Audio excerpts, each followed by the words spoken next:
Greetings everyone, my name is Raziel and today we're looking at Ghallaron the Pious.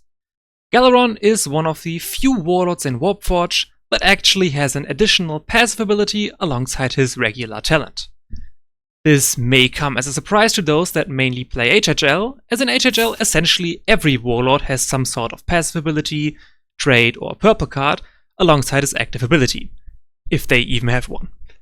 But in Warpforge, the overall power level is a bit lower, unless your faction is called Space Wolves of course, and therefore warlords can very much get by without a meaningful passive ability that they center their entire deck around. Speaking of, Ghallaron passively heals every time an enemy troop with Vulnerable dies. His talent gives Vulnerable 2 to an enemy troop, as well as the backlash ability to give a random troop of yours a random Dark Pact. Basically, this talent doubles as removal help and pact buff in one, assuming you can actually manage to kill the target, of course. These two things combined make Ghallaron a perfect candidate for a control deck, utilizing tons of vulnerable to keep clearing the enemy board, while passively healing off a lot of damage from your opponent trying to rush you down. And that is exactly what we're going to look at today. Here is the list. As mentioned before, this is a control deck, so our focus is on clearing the enemy board as consistently as possible.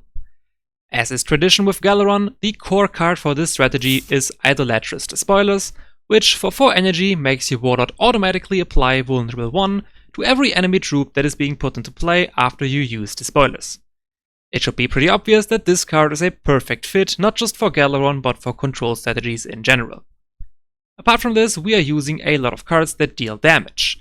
Whether it's a stratagem to deal damage to enemy units, a rally ability on a troop, a talent of a troop, or a stratagem that puts into play flank units, the majority of cards in this deck are trying to keep enemy board presence at a minimum. You may ask yourselves though, board control is fine and all that, but how are you actually going to win? That is where the Black Crusade comes into play. This being a control deck means that we are very likely to go far into the late game, meaning we consistently reach the 10+ energy region, also known as overtime. And this enables us to utilize a card like the Black Crusade as our dedicated finisher. For a very expensive 10 energy, the Black Crusade deploys 4 random troops from our deck. Now, if you look at the list, you may notice that we are essentially not running early game troops. In fact, the overwhelming majority of our units is in the high cost department. And that is intentional, as it enables Black Crusade to consistently pull 4 medium to high stated units when used. This combined with the fact that the enemy likely won't have a wide board, since we are a control deck after all, means we usually have a very high lethal range when resolving Crusade. Therefore, we can afford to sit back and focus entirely on dealing with enemy troops, completely ignoring the enemy warlord in basically every game until we have played the Black Crusade. Some very important Crusade targets are the Havoc Champion, being the biggest Vanguard unit available to us, the Hellbrute, as well as the Venom Crawler due to their relatively high attack stats as well as armor, meaning conventional AoE damage is very likely not going to be able to remove them. Speaking of removing them, most factions will not really have an answer to our Crusade. But there are a few instances where you need to play it smart, or else your Crusade is going to end before it even began. These instances include primarily the Orks and the Adepta Sororitas. Both of these factions have access to AoE removal stratagems, the Will of Gork and the Divine Intervention. In these matchups, it is your job to play around these cards as much as possible. Most Orc decks should not be using Will of Gork, for example Grog Swarm or Ghallaron Aggro, but players in this game have a weird way of building their decks, oftentimes seemingly going card strong, must include in deck, and the Will of Gork does seem to fit into this perfectly. Thus, in Orc matchups, always keep the Will of Gork in mind, especially when your opponent doesn't seem that focused on rushing you down. As for Divine Intervention, the card only becomes an AoE removal if the Sororitas player manages to get to 8 Faith. Therefore, the easiest way of playing around Divine Intervention is simply to deny the Sororitas player from ever getting to 8 Faith in the first place, and you should be focusing on that in this matchup. That concludes the breakdown of the deck. If you want to read more information on my choice of cards, etc., check out the deck paste in the description. That was it from me. Enjoy the games.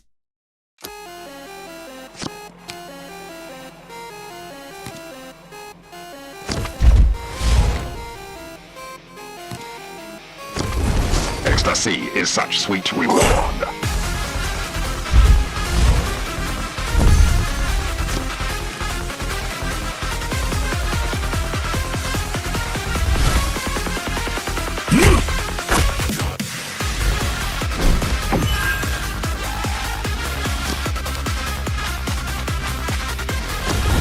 Give yourself over to pleasure absolute.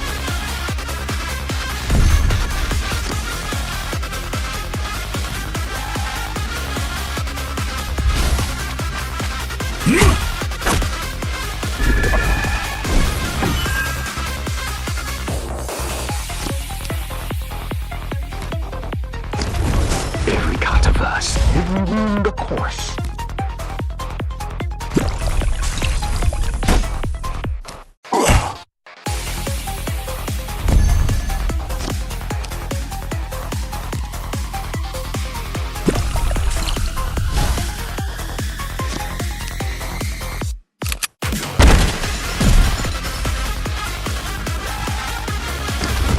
The youngest god must be appeased.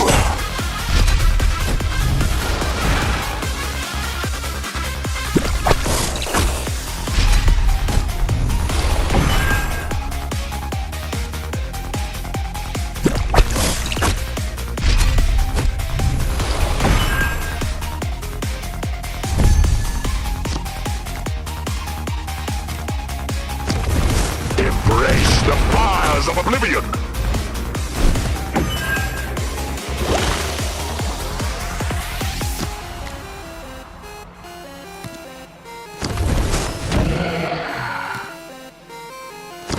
Come closer.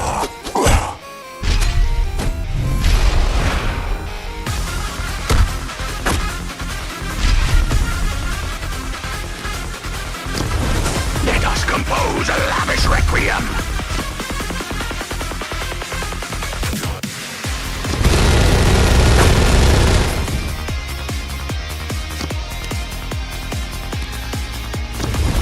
Scream for me!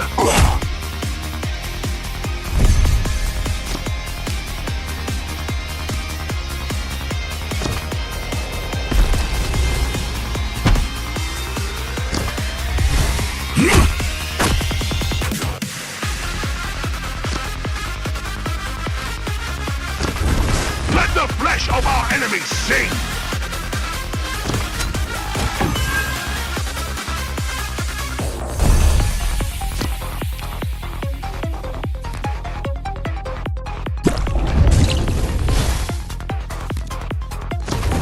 Embrace the fires of oblivion!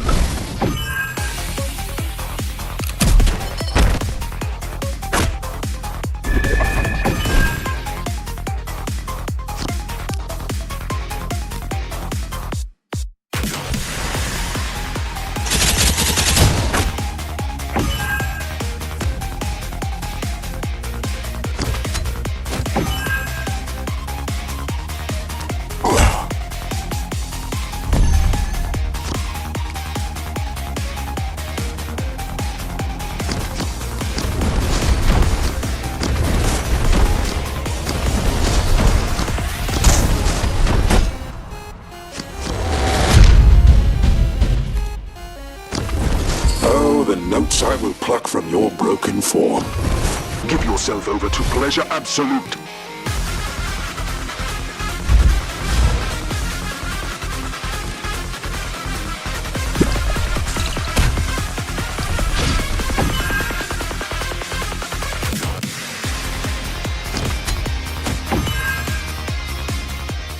Oh, how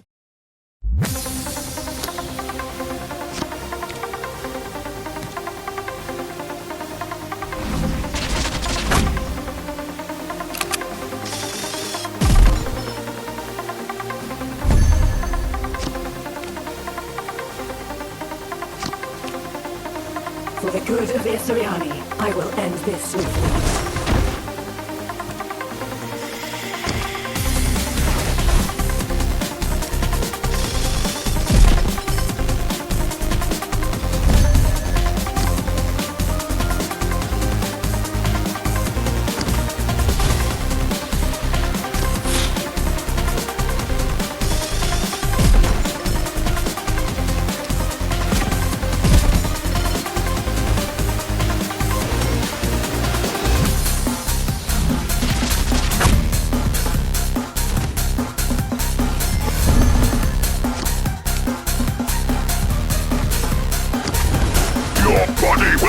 serve as a vessel. I have came to rot.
The hour of bloodshed.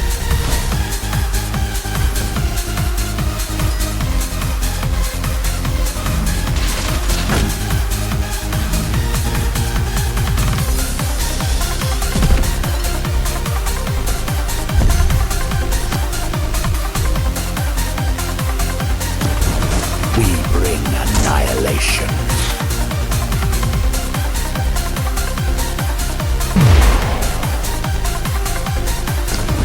Your end is woven in monofilament.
Just a flesh wound. I'll have you back on your feet.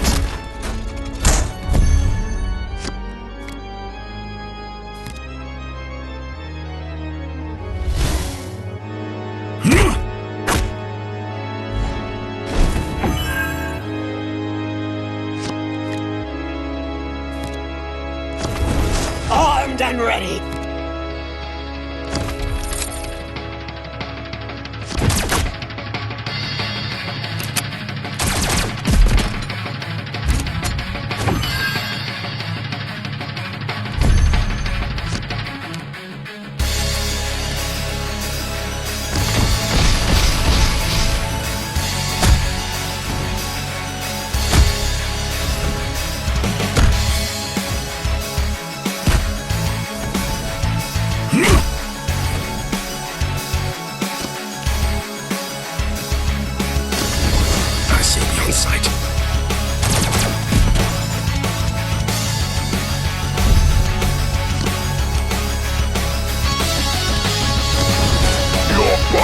serve as a vessel.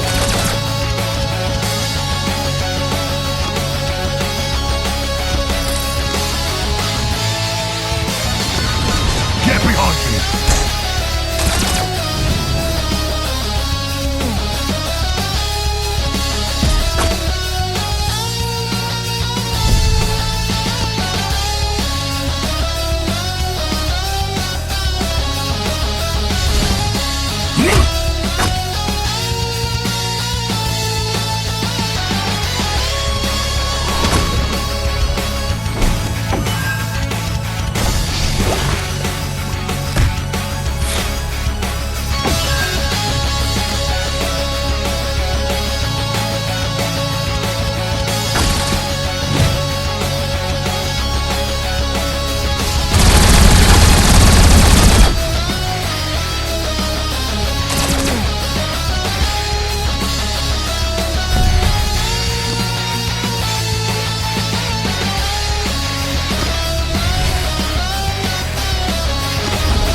Surrender to Ghallaron, and your death will be quick.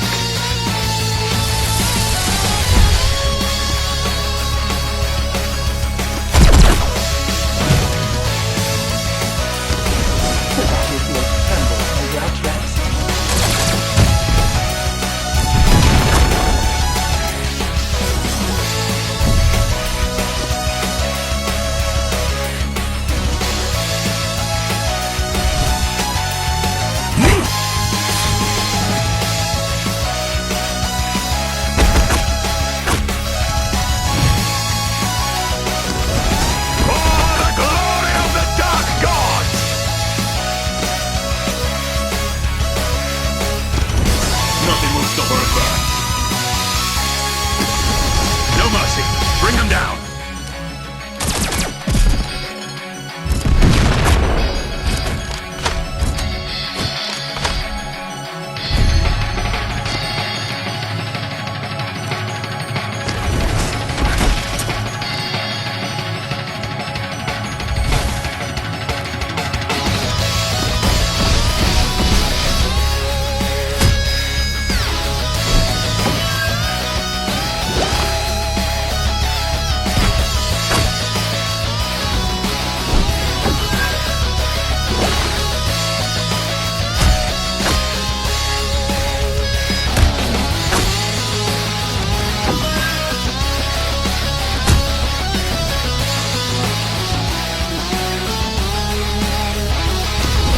Duty demands sacrifice.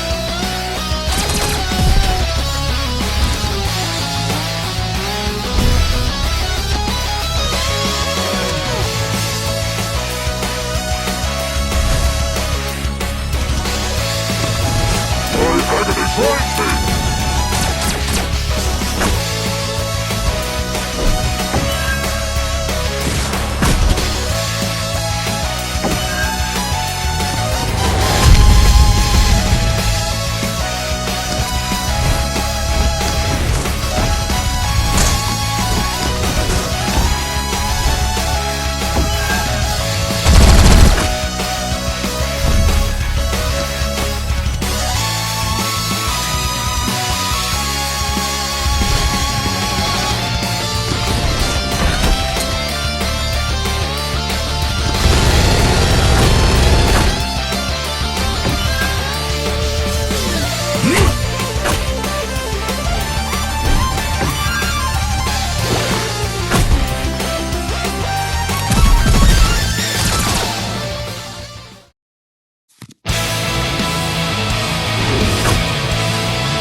Let's rock it down again.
Serve as a vessel.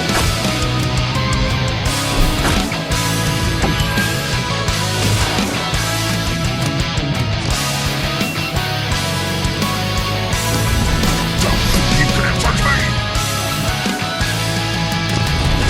You're not working. Then I hit it harder.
Orks is made for two things only: fighting and winning!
Oblivion!